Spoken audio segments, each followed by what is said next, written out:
Ever wondered why your model scores 99% during training, then completely fails on new data? Today, we're breaking down cross-validation, the technique that tells you whether your model actually learned something real or just memorized the answers.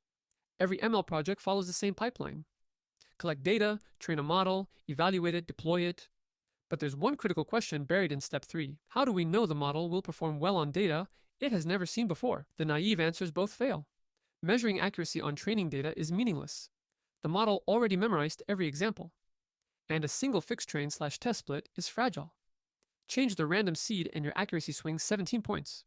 Neither tells you how the model truly generalist is. Cross-validation rotates the test window across the entire dataset so every sample gets evaluated exactly once. The CV score is the mean of k independent validation scores. One stable, honest number built from multiple measurements instead of one lucky split.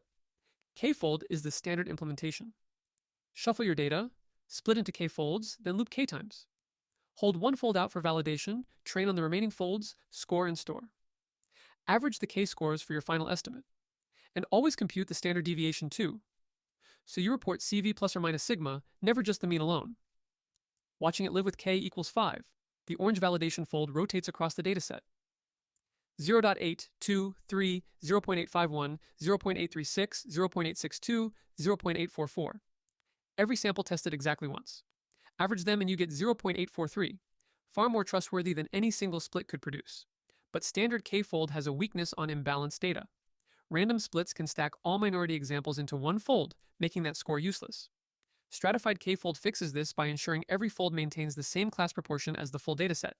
For any classification task, always use stratified K-fold.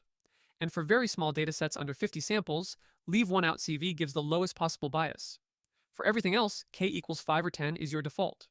Cross-validation also exposes the bias variance trade-off. As model complexity grows, the training score keeps climbing and never warns you. But the CV score peaks at optimal complexity, then falls as the model starts overfitting. That peak is exactly what you're trying to find, and only CV can show it to you reliably. Not all data needs the same strategy. Time series data requires walk-forward splitting. Always train on the past, validate on the future. Group data needs group k-fold to keep related samples together and prevent leakage. Match the strategy to your data structure, not convention. Getting CV right means avoiding one critical mistake above all others: data leakage. Never scale or impute your data before splitting. Fit all preprocessors inside each fold using a scikit-learn pipeline. Also avoid using the test set to tune hyperparameters, and always report mean plus or minus standard deviation. A single number hides everything that matters. When hyperparameter tuning is involved, use nested CV. The outer loop evaluates honestly. The inner loop searches for the best parameters entirely within the outer training set, never touching the outer validation fold. The result is an unbiased estimate you can actually trust and publish. So choose your CV strategy based on your data. Fit preprocessors inside the loop. Report mean plus or minus standard deviation. And your model's performance number will finally mean what you think it means.